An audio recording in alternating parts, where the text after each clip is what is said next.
So, Mark, did you see Travis Pastrana going through Boulder Station on a motorcycle? The craziest thing about this was the gamblers. They hardly even looked up. I mean, it's just crazy. We've talked about horses walking through casinos. This seems insane. I don't know anywhere else that they would allow something like this, which makes it so cool. But nobody there seemed to care. Maybe because it's Boulder Station and daytime, and that's the hardcore gamblers. He goes through in the one video, and then you see like the little drone flying after him. It reminds me of Minority Report. Anybody that's seen that movie, how they have the little balls following people around to film them. Did Boulder Station outdo Caesars with Travis?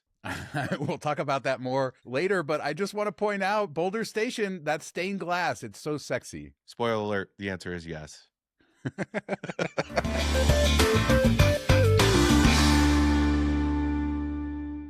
So happy Wednesday, everyone, or sad Wednesday for all you gluttons out there, because the Heart Attack Grill has closed. It closed at 9 a.m. on Monday in Neonopolis, and I think that we have to read what they said in their closing statement. This is a place that's always been over the top. They have the scale outside. If you weigh a certain amount, you get free burgers. Always playing it over the top to the gluttony and the amount of calories, the heart attack burger, all that sort of stuff. This is what they said. The Heart Attack Grill will not be renewing its long-term lease. This decision stems from the reality that major casinos have intentionally priced the average person out of the quintessential American experience of affordable indulgence. The soul of Las Vegas has been replaced by corporate greed. Our core value, eat big and laugh loud, no longer fits a city peddling $40 artisanal avocado toast. The honest, heavy-duty calories that built our reputation are now considered gauche by a city that has excluded the middle class and lost its swagger in the process. And then it goes on. It's pretty crazy. Yeah, I mean, I'm with it for the first half. The second half, when it gets on how they've mission accomplished with obesity rates skyrocketing since they opened, I don't know if I can get on board with that. Not such a great thing for our country or the health of everyone.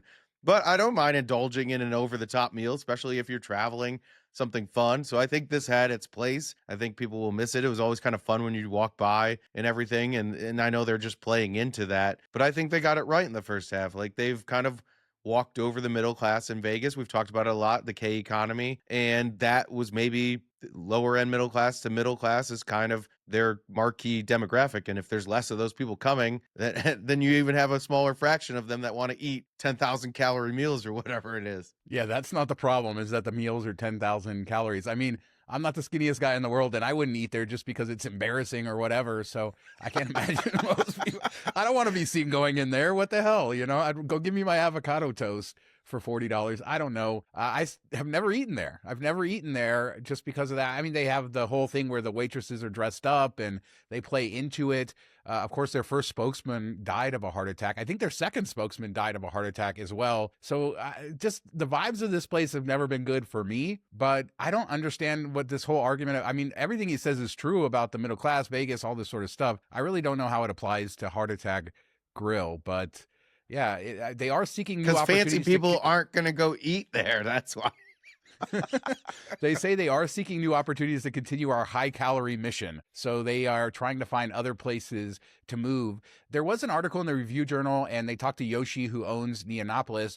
He says things are a little slow down there, but one thing he mentioned was that Denny's is the fourth busiest in the country. Yeah, so it's more value based. If somebody is giving you value, Denny's has all the Grand Slam specials, all those things, or maybe people just want like a regular breakfast that is semi unhealthy but not all the way crazy. I just wish that, I mean, for the people who loved it, they should have given more notice, but no notice at all. Heart Attack Grill closed, the end of an era. But let's stay downtown, go over to Plaza, and Plaza getting a lot of credit this week for being on top of the all-inclusive, being the first to do that. I saw some media coverage of that, but they came out with this Wiseguy package, and it runs basically through the end of the year, through December, and you have to book 2 nights, but you also get 2 Mom Museum tickets, Oscar Steakhouse appetizer, and then an exclusive autographed photo of Oscar Goodman. And I saw the cheapest nights I could find, $93 a night, $210 all in, and you get your autographed picture. Is that the biggest selling feature, you think? I don't know what, with the all-inclusive deals. I think so. I think you really have to love Oscar Goodman.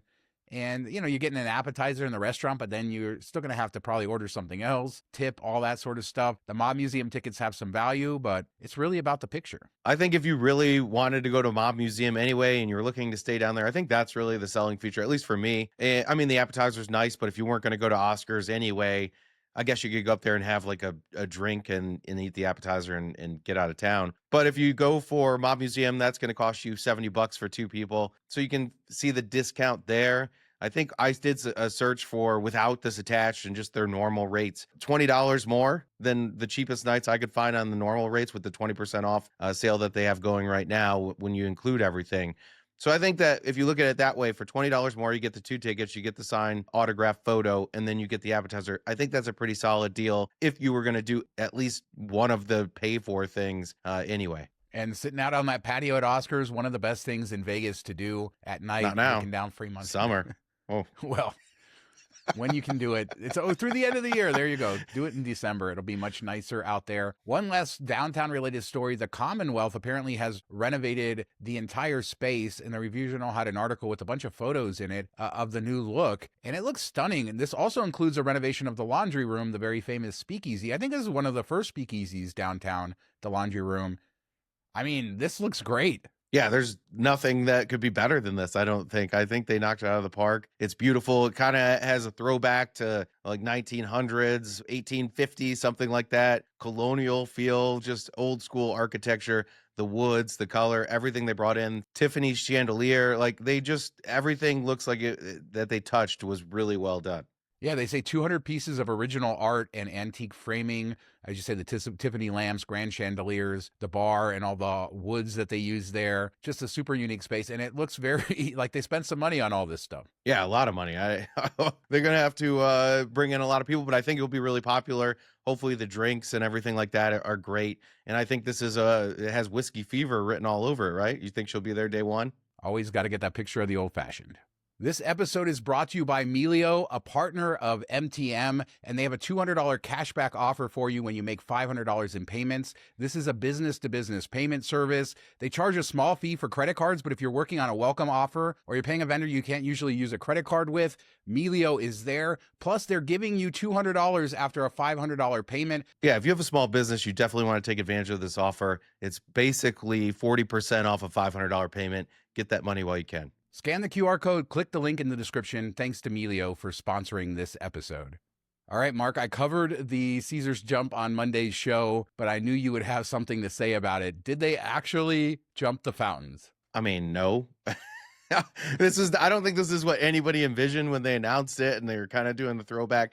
I think we all thought it was going to be Evel Knievel type, but I still think this was really cool. I mean, it looked cool. It's opening up of a day club, which I think this is cooler than you would expect for something like that. If they would have said what it was, I think people would have enjoyed it for what it is. But the fact that they made it seem like they were jumping fountains probably left several people upset about it. Yeah, a lot of people online were criticizing this. And like you said, I don't think they announced that this is how they were going to do it. We had sort of assumed they were going to do it towards the street or from the valet, which this is the way they did it is the way that Evel Knievel had done it that direction. But of course, there's no real estate because the day club is there. I think there's no danger, or much less danger probably, in this version of the jump. Yeah, I'm sure that this is something similar that he does in X Games and things like that. So it was keeping him safe. I mean, it might have been more dangerous riding through a casino. One other follow-up from one of our viewers. Just want to comment on the Omnia Day Club. I work at Flamingo, and all guest floors from floor 4 to 28 complained how loud the music is from the club. They can hear it all the way to the top floors from the towers. So maybe some unintended consequences. They should complain to the owners. We talked about when at my Paris stay, staying above the pool and how loud it got during the day there. So this stinks that you have to worry about your own resort pool and then maybe the pool across the street. But of course, owned by the same people, so who cares? But it is interesting as you move stuff closer. These older buildings, they don't have the soundproofing. And I remember staying at Imperial Palace back in the day, and there was never a quiet moment. So it's not like noise from the Strip is a new thing. Those hotels weren't made for headboards hitting the wall at the IP. Yes, might actually put a hole in the wall. It might just crumble down the whole thing. But let's move on. No landmark. Everything's so expensive now. The world is so expensive. Houses are so expensive in Las Vegas. And there was this article talking about why is there no land? The U.S. government is the largest landholder by far in southern Nevada, and they've been very slow to release land for sale for development. And on top of that, they're charging crazy prices for the land, and that is causing a lot of developers not to want to do it. They have like 6 months from when they get accepted to kind of put a full site plan in development. The whole system is messed up. And all of that, only 41.8 acres were sold by the federal government last year. I wonder, don't you think that they're releasing this in slow chunks? One, they want to get their price, which I understand, but two, you can't have too much expansion with the water issues and everything else that you have going on. I mean, I just remember back in the day, they would sell thousands and thousands of acres at a time to builders. And that's sort of the way that it was controlled. And in the way the city wants to build, they want some of this land that the government isn't giving up. And the prices are really record prices, $396,000 an acre last year. Well, that's part of it. If you make it scarce, then it's going to be more valuable. So, I mean, I guess the government's actually making money in the right way for once. All right, let's move on from boring land stuff. Let's talk the Gaudi Bar over at Sunset Station. This is part of the renovations, but this is one of the unique spaces in all of Las Vegas that a lot of people don't know about. It is at a local casino. Gaudi, a famous architect from the Catalan region of Spain, a lot of his architecture all around Barcelona. And there was a lot of concern that when they closed this bar that they would kind of ruin some of the architecture, the stained glass, and they reopened it and it looks better than ever. Wow, this is a space everybody should go see. Come on, Sean. How are you supposed to say Barcelona? Barcelona. No, I think the whole bar looks great, but the stained glass is cool. So I'm glad that stayed there. And it just looks so unique compared to any other center bar really that I could think of. Yeah, and there's also the table pit in there, so it's a very cool space. And that gold ceiling above the bar, I think they knocked it out of the park. I didn't know what to expect. There was some concept art there. A lot of people were worried they were going to ruin this place. I did feel that the old version had started to feel dated. And so now you get the architecture, you get to keep the cool things about it, and it feels fresh and modern. I mean, I was just loving it. Been waiting for this on a personal level, but I think that this adds that venue for a must-do for people who love Vegas, even if you don't live here, along with like the lobby at Sam's Town. There's a lot of things like that. Get off the strip. Yeah, I think you made a great point that having the gaming pit, the table games right around that kind of gives it an atmosphere that just the bar alone might not pull off. But when you have everybody in a circle around each other, I think it will make it for some fun nights. In a second, we're going to talk about bottle service prices at EDC. But before we do that, I would love to invite you to subscribe. Thousands of you are watching the show who aren't. It just takes a second. Hit the button. Thanks in advance. But Mark, every year we do this, we look at the bottle service menu. And usually it gets mistaken like this. We'll go around and everybody will say, these are the drink prices at EDC. That didn't happen this year.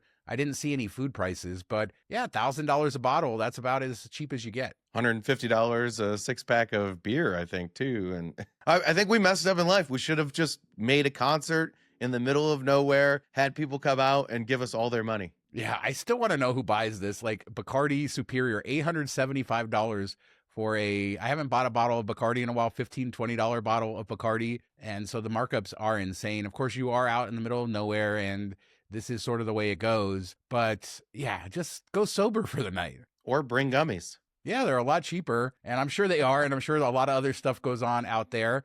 But, you know, inflation, Mark, these should be at least $2,000 a bottle. Oh, yeah, we should compare it to last year. I don't know. Do we still have that info? So we have consulted last year's menu, and it seems like most of the prices are the same, except for the Notorious. It went from $575,000 to $777,000. So you could buy a house for how much it went up in price, and it includes a lot of very fancy liquid. They probably just carry it over from year to year and wait for somebody to come in and buy it. I don't know. I wonder if they sell it. But it just goes to show that EDC is inflation proof, right? Why not 777,777? Come on, just up it a little bit more. You're going to go all the way to 777,000. I'm sure that's bad luck. Well, Mark, it finally happened. The Sphere is cloning itself, and not a mini Sphere like we're getting over in Maryland, but one roughly the size of the Vegas Sphere was announced for Abu Dhabi. The Sphere Abu Dhabi will have up to 20,000 seats depending on which event it's going to do. So very similar to the Sphere here. They're going to have local cultural stuff. And this will be on Yas Island in Abu Dhabi, which is where the Disneyland was announced. And there's a SeaWorld right there. A lot of cool stuff. Ferrari World is really neat as well. So the Sphere finally working all around the world. I thought it was interesting that they said this will bring thousands of jobs to the area. I mean, I could see it for construction, but long term, what are the people doing? Well, this is a huge tourist area in Abu Dhabi. It's not far from the airport. This is where the Formula One racetrack is. Ferrari World was sort of the first thing there, but they've added several other theme parks. It has one of the largest malls in the world. Like I said, Disney was announced for there as well. So this is almost like a tourist mega city. Of course, there's a lot of wider things for tourism in the area, so we don't know the future. But this will fit in perfectly there, kind of like a mini Vegas, no gambling in that part, but certainly tourism mecca of Abu Dhabi. I wonder if this will be kind of like Disneyland Paris, where the prices are cheap. Do you think the prices will be cheaper here compared to Vegas? I have to assume a lot of the acts will perform in both places, because once you spend all the money getting it all set up, why wouldn't you go to all the different spheres and give a show? Yeah, the synergy aspect of this will be interesting. They can develop the same visuals for these different spheres. We already know the smaller spheres, like the one in Maryland, will also be compatible with all this. So I think that that's good. It'll help them. Other part of this news was that they became the highest grossing concert venue in the entire world. The Sphere Vegas did, and it made a net profit of $33.4 million. So are we wrong, Mark? The MGM Sphere is not coming. Do we got to eat our crow? They finally did it. They're successful. Yeah, and we always thought the technology was cool and that it could be successful. We just were worried that they weren't getting enough acts in there. And I think that they really knocked it out of the park with Wizard of Oz. I think that's driving a lot of this profit. They also have a ton more shows lined up, and they're getting new acts all the time, which is great. But I do think having those two daily type of movies, bringing in people every single day, buying refreshments, buying drinks, spending a ton on the tickets, has really helped them. Yeah, and it's great for Vegas that this is being exported to the world. It will always be seen as a Vegas sort of thing, even if it initiated with Madison Square Garden in New York and James Dolan and all of that. And I say this all the time, James Dolan, not a popular guy, but does he not get credit for his vision here? He gets a little bit. Just a little bit. See, Mark doesn't want to say anything bad because he knows the facial recognition, and he just wants to be able to go into the venues without getting kicked out. Hey, we've seen what he does to people that heckle him at concerts, so I don't want to be on that list. Mark needs to go get his orange to go with his little apple from the Wizard of Oz. But yeah, I'm super excited about this. I expect we'll see more announcements soon. The future in this area, we will see, a lot of development still to happen, a lot of stuff happening in the world. And you got to think that things could dry up if the wider situation doesn't change. So let us know what you guys think about anything we talked about today. The Commonwealth, do you think that looks really cool? The loss of the Heart Attack Grill, are they right about attacking the middle class? All the things they said about Las Vegas and how it's missing out. The Sphere in Abu Dhabi, EDC prices, and of course the jump. Did they actually jump the fountains? Let me know in the comments down below. We do 3 shows a week, Mondays, Wednesdays, Fridays, and be back in a couple days with another show. Thank you so much for watching. Talk to you next time. Apologies for my NYC bar hopping voice. If you want to hear the story of that, how we walked almost all of Manhattan this weekend, come over to the travel show and listen to that. Have a good week, everybody. I think I don't know why I was so squeaky there. Voice loss.